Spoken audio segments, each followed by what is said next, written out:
Ladies and gentlemen, please welcome Master Law Enforcement Trainer and U.S. Army veteran, Zee Kitonyi.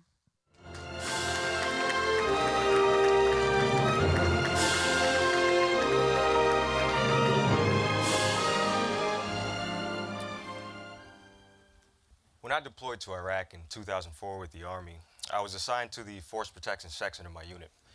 And our job was to protect the 32,000 soldiers, sailors, Marines, and civilians that lived on post on LSA Anaconda, which at the time was the largest post in Iraq. And we had to do this through two ways. The first one was consistently identifying vulnerabilities within the post itself, within the physical security and the operational security, and come up with ways to mitigate these risks.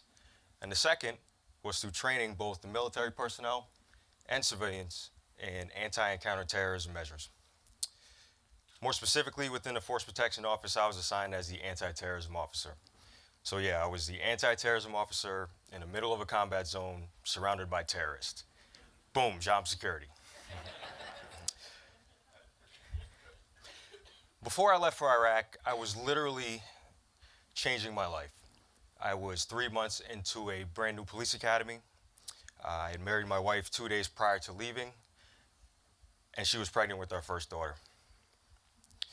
When I came back, however, I was fortunate enough to be able to complete my training in the police academy and continue on and graduate at the top of my class and hit the road as a patrolman in the City of Albany, New York.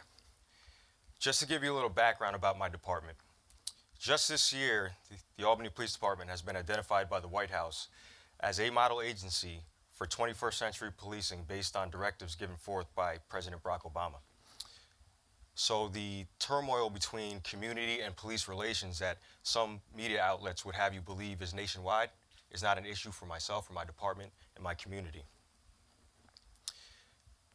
While I was on patrol, because of my military background, my training and experience, I was asked to be part of a brand new counterterrorism team that my department was standing up. And I found it ironic that the job description there was the same exact thing that I was doing in Iraq. I was to identify critical infrastructure within the capital region of New York, come up with options to consider to mitigate these risks to keep everybody safe from a terrorist attack, and training both civilians and law enforcement in anti- and counterterrorism tactics and concepts, more specifically active shooter.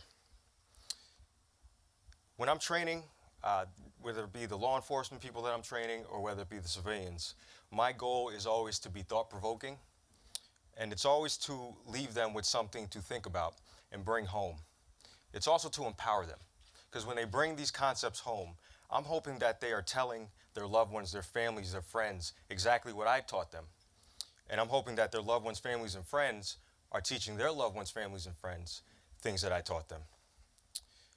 What kind of trainer would I be to have an audience and not talk about some things that I've learned over the years as far as active shooter goes, and try to keep everybody safe? So the first question I will answer for you: what is an active shooter? An active shooter event involves one or more persons engaged in killing or attempting to kill multiple people in an area occupied by multiple unrelated individuals. I'd like for you to consider some numbers. From 2000 to 2013, in this country, there has been 160 active shooter events. In the bottom left-hand corner, you'll see that there has been 1,043 casualties, but this does not include the shooters. The second question I want to answer for you is, what is a mass shooting? Because we're seeing an increase in mass shootings. A mass shooting is an incident involving multiple victims of gun violence. The real difference between an active shooter and a mass shooting is really just intent. Here are some other numbers to consider. In 2014 in this country, there were 281 mass shootings. In 2015, there were 332. And today's date, in 2016, there has been 306 mass shootings in this country.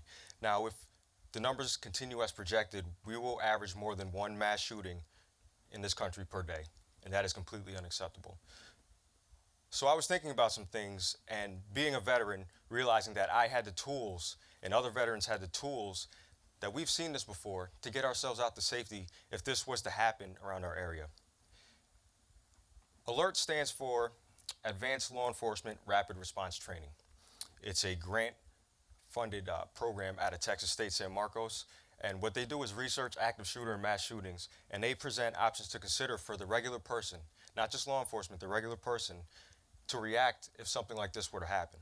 And I say the word if very lightly because it's not if it's going to happen, it's when it's going to happen. And are we prepared together to deal with this and get ourselves out to safety? So what I want to leave you with today is what I'm teaching everybody to do in case this arises in your area. And that's called ADD, or Avoid, Deny, Defend. And I apologize to the veterans. I know you're tired of acronyms, but this one actually does work. So our first option, if this was to happen in our area, is to avoid that event. The statistics show the people who flee these events are the people who survive. So we need to flee. We need to grab as many people as we can and lead them to safety. And then when we get to a place that's safe, then we can call 911. If we can't flee, and this shooter is here now, and we're face to face with them, and there's a door that we can shut, we need to think about denying access. So we're going to deny access to that shooter so that we can protect everybody in here and then think about avoiding them after that shooter moves on.